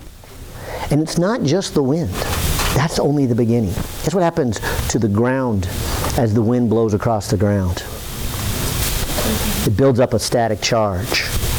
And then what does it do as that static charge to all the dust on the ground? Yeah, it just sucks it up, and that's how all the dust gets up there. There's more of an electrostatic attraction than there is just a mechanical push of the wind lifting the dust up, and it makes a big difference there in that electrostatic charge. Well, I better move on here, so we can get to some numbers here, but there's just a couple of fun ones to see. Here's perhaps the wind blowing through your hair, not my hair. My days are over, but the wind blowing through your hair, of course, can make all the little pieces negatively charged. And then, of course, what happens when they're negatively charged? They repel. The like charges repel. And remember, this is positively charged, right? So they should be attracted to this and repelled to that one. If I put the pie plates on here,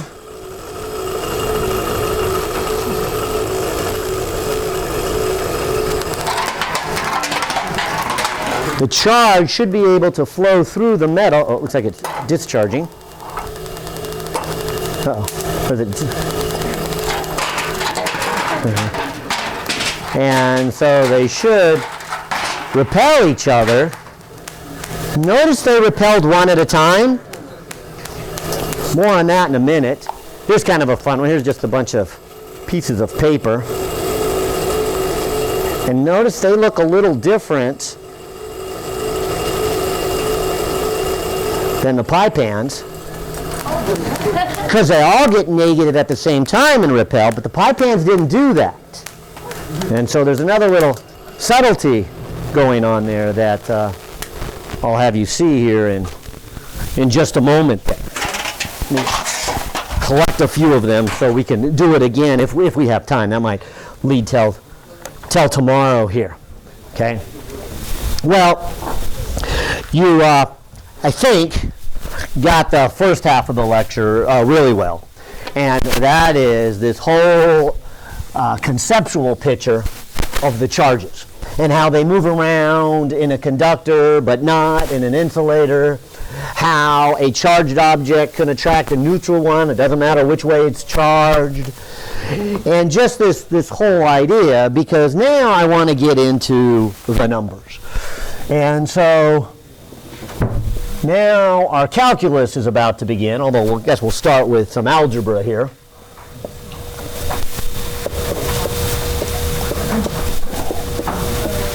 And now you'll see some of the work that Coulomb did, if you didn't already. This is why we name the amount of charge after Coulomb, because he discovered the numbers. He discovered the relationship between them. He said, okay, look, if you have an object that has a charge of Q1 and another object that has a charge of Q2, there will be an amount of force. How do you calculate it? Now, the direction I'm not going to deal with. We already know that. What if these are both positive? What's going to happen? They're going to repel, right? And I guess this one on my left will go to the left. The one on my right will go to my right. What if they're opposite charges? They'll attract here. So let's not worry about the direction. The direction we already know. The direction we got from Franklin and some others who did all this stuff I was showing you and what you will do tomorrow in lab. All right. But let's look at the amount of force. F. Magnitude. How much force is between these? So I'm just going to put a little arrowhead and say F here. But here's what I struggle with. You know, what direction should I put the arrowhead? Because if I put it one direction, I don't want you to think that I'm not talking about the other direction. I'm talking about any of the options we have. We have 4 different options here, and this will be the amount of force that is on number 2. Now, with that said, do you remember Newton's third law from Physics 121? If this one puts a force on the second, what does the second one do? Puts a force back on this one. So, okay, and it's equal and opposite. So, if they are attracted, they will be attracted by the same amount of force, F, right? All right, so I don't need to give you 2 equations, right, for each object. It's whatever the force is for one object, wouldn't it be the same as the other one? Equal in magnitude, opposite in direction. So again, that's why I say I'm not going to worry about the direction. I'm just going to put the force, and maybe I should put a vector, and say, look, let's just look about the magnitude of the vector. I know force is a vector. I haven't forgotten it, and I trust you haven't forgotten it. Okay? But as far as the number, let's just do a calculation. And Coulomb did a bunch of experiments, and in the interest of time, I'll cut right to the chase, but I think your author does a good job of explaining what he did to work this out. It probably doesn't surprise you too much. I'm going to come back over here on the side and put an equation from 121 that was the gravitational force. And so we called this Newton's law of gravity. And of course, Newton's law of gravity said that the force of gravity depended on the masses of the object and the square of the distance between them, inversely proportional to the square of the distance between them here, okay? And so we did that. So Coulomb had that work too, and he did discover the same type of relationship. He noticed that if you have a charge and you increase either of the charges, the force increases. In other words, the force is directly proportional to the product of the charge. If you double the charge, you get twice as much force. If you double both charges, well, you get 4 times more. You get twice from doubling one charge and twice from doubling the other charge. So, same thing happened here with gravity. So I think this makes it kind of easy to remember that it does have to do with the product of the charges. But please remember, charges. That's mass. This is charges, okay? So how much charge is there? And if they are separated by a distance of r, then it is inversely proportional to the square of the distance. And again, same thing that showed up for Newton's universal law of gravity. So these two look a lot the same. In fact, so much the same that starting with Einstein, Einstein was convinced that there is a reason for this. There is a connection. And he's probably right. People are still looking for that connection today, that maybe there is, these are one and the same force manifesting themselves in a little different pattern. So that's an ongoing part of physics research today. It's like, okay, why are these connections so close? Now I should say there was one more factor. What was this? Yeah, that was our 6.67 times 10 to the negative 11 Newton meters squared kilograms squared. That was the constant, the proportionality, right? It was telling us something about how strong this gravitational force is. And we have the same thing with Coulomb. And so we use a K with a little subscript E here to represent E for this is the electric force. And so again, we have a constant. And so this is probably, I think, the best place to start is this is what Coulomb discovered. Directly proportional to the product of the charges, inversely proportional to the distance. Do a couple of the measurements like I just did, measure its force, and find this constant. So, for those of you who did the reading, what is this number? Yeah, 8.99, or we'll just call it 9.0, times 10 to the 9th. Now the reason I want to emphasize 10 to the 9th is because I want to make sure you, A, know this number. We're going to need it as we do the homework and as we do problems on Thursday. Okay. But B, how does this number compare to this number? Isn't that number a lot bigger? What does that tell you? Yeah, that this is a much bigger force. So electrical forces are far, far, far bigger than the gravitational force.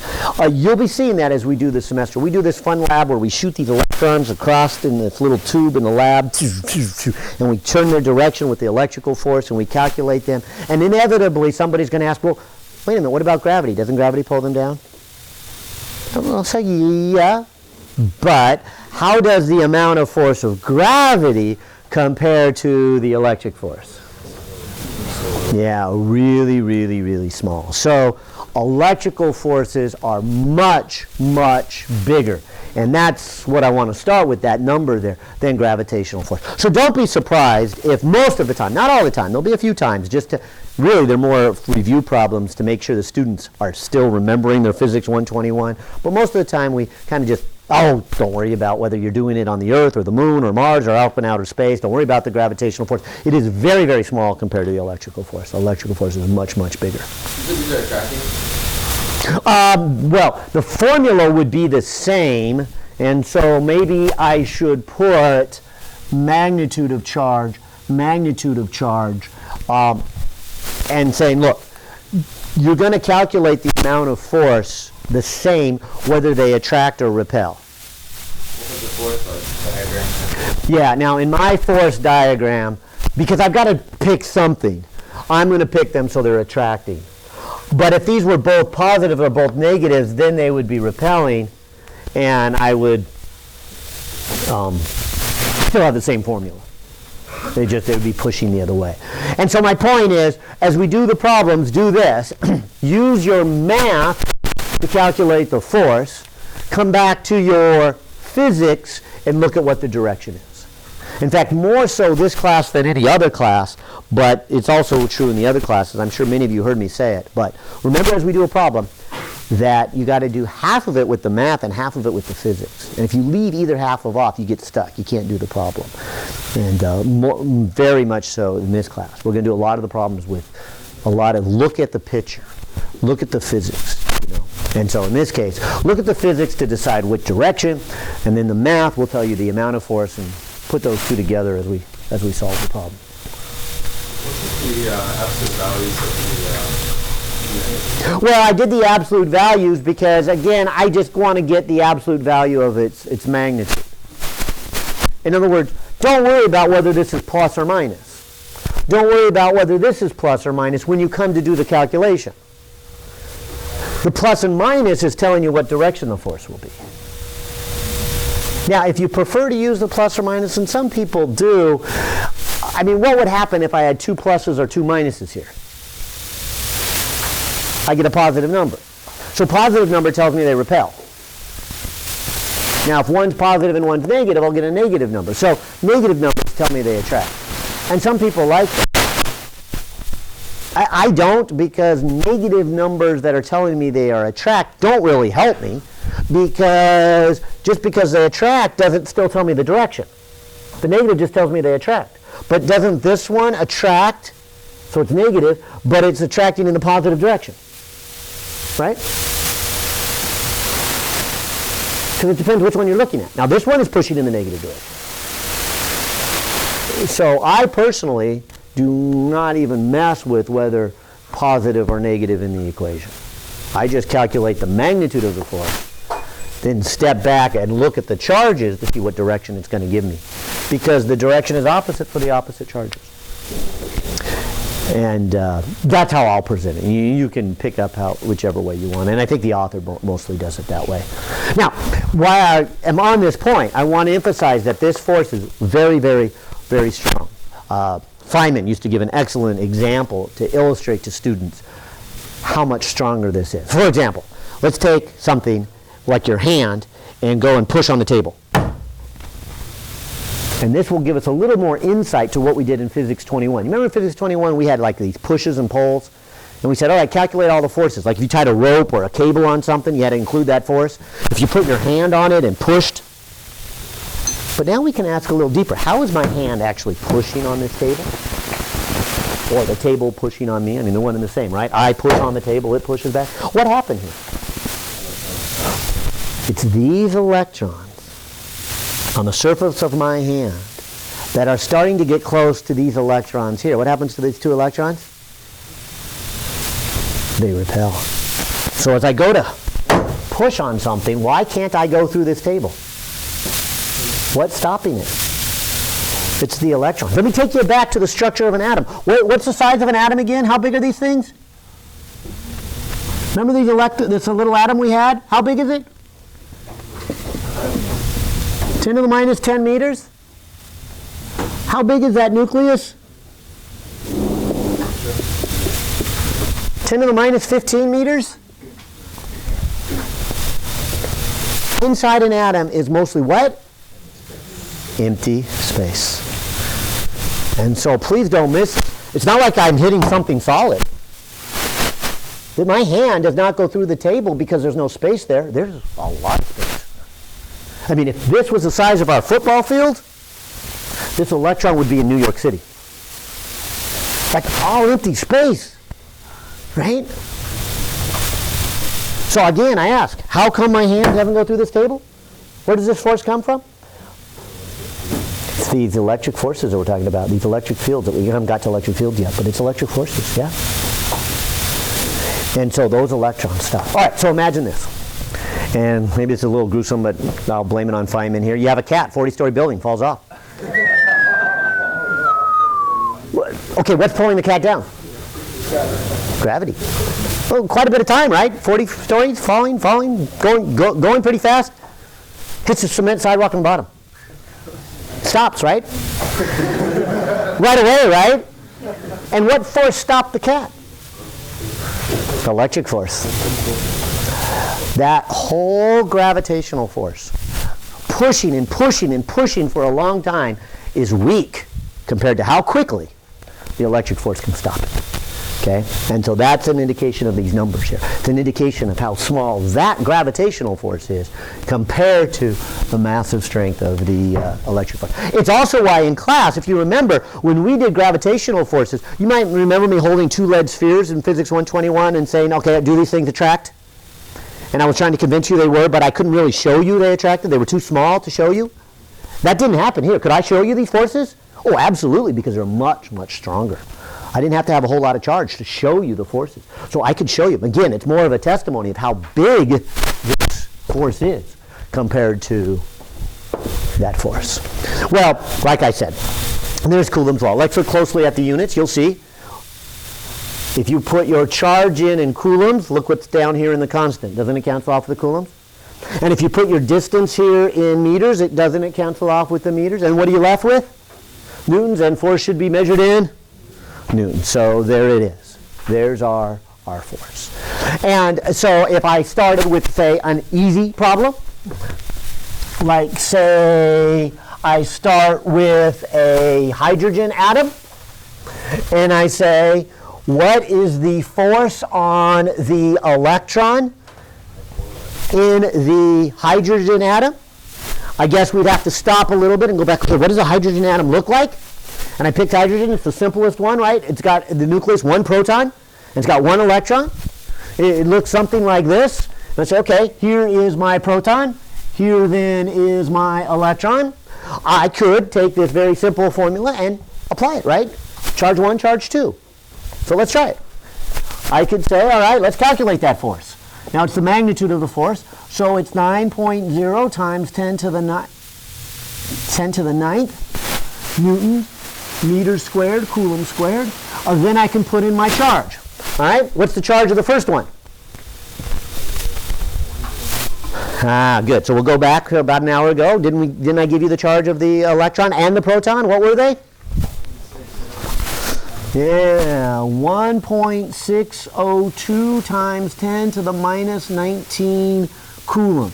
Now, I'm just going to square it because isn't the proton and the electron the same charge? I mean, one's positive and one's negative, but not worrying about sign for now. Let me just calculate the magnitude of the force. Maybe I'll even ask direction before I do the calculation. What is the direction of the force? Well, they must be attracting each other, right? And doesn't that match our Physics 121, our mechanics? I mean, shouldn't we have a force on an object if it's going to orbit like that, right? We have to have a centripetal force. And it comes from this electrical charge here. So sure enough, we have a force. How far apart are they? That one you may not have memorized, but I kind of gave it away here. Here's the rough diameter of a hydrogen atom, 10 to the minus 10. So the radius would be half of 10 to the minus 10th meters.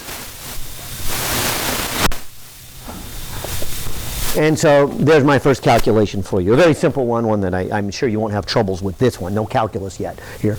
But as I put it into my calculator, I'll go 9 exponents 9 times 1.602 times 10 to the negative 19 squared. Divided by 1/2 times 10 to the negative 10 squared. And if I've done my calculation right, I get, pardon me? So the diameter, So shouldn't it just be 5? That's 1 times 10 to the negative 10. oh yeah, yeah, this is 1 times 10 to the negative 10 meters. Yeah, so half of that, yeah. All right, so if I've done my math right, I get 9.24 times 10 to the negative 8 newtons. Okay? And so there is my first calculation. So you see how you do. You put in the distances, you put in the charges, you put in Coulomb's constant, you get out the calculator, you plug, you chug, and out comes the number. Now, don't forget any of the stuff you learned before here. So how fast is this electron going? 990. Almost. You guessing or are you calculating for me? So how fast is this electron going? Yeah, this takes us all the way back to chapter 6. Remember the circular motion? Mm-hmm. This is the centripetal force. This must be equal to mv squared over r, right? Okay? So that's what I was saying here is we're going to, of course, be talking about electricity and magnetism. And periodically, not so subtly, all of a sudden, boom, hey, there's some mechanics that thrown out in here. And so this is a good example of that. So in order to finish this calculation, I would need to look these up. We already did the radius. There's the 0.5 times 10 to the minus 10 meters. Good. This is the unknown I would love to find. All I would really need to know now to answer this question then is what is, and I'm not going to get to this, so we'll save that for Thursday, is the mass. Don't forget your front cover's got a lot of these constants in here. Of course, it does have this constant, and in Physics 121, it had this one. We didn't use the cover too much, but we're going to use it a lot more. We're going to have a lot of constants here this semester here. So we're going to look this up. The mass of the electron is one of my favorite numbers, believe it or not. Kind of sick. But if this helps, and it does me, I don't know if it'll help you, but see, I always teach this class in the fall, right? Electrons are negative, right? How do those go together? Negative, fall. 9/11. You see it, right? 9/11, a very negative event in our history, negative electron.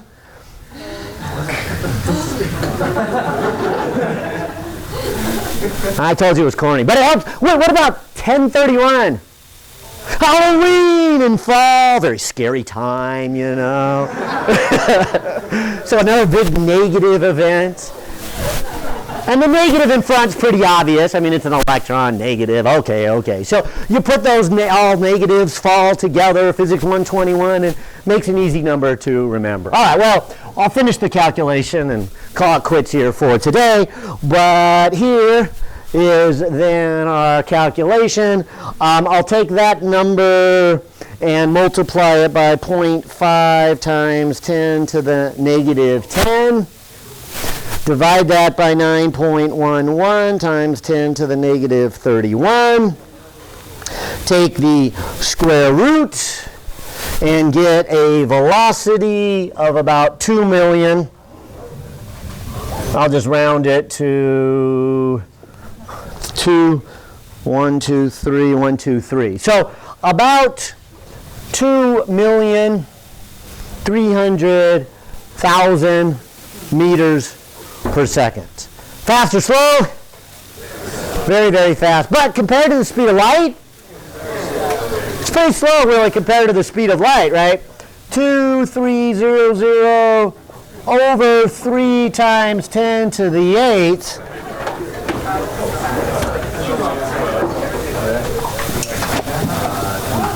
So it's less than 1% the speed of light. So as fast as it seems, it's still not near the speed of light here. All right, well, good place, good time to stop. We will see you in lab tomorrow or class Thursday and lab Thursday.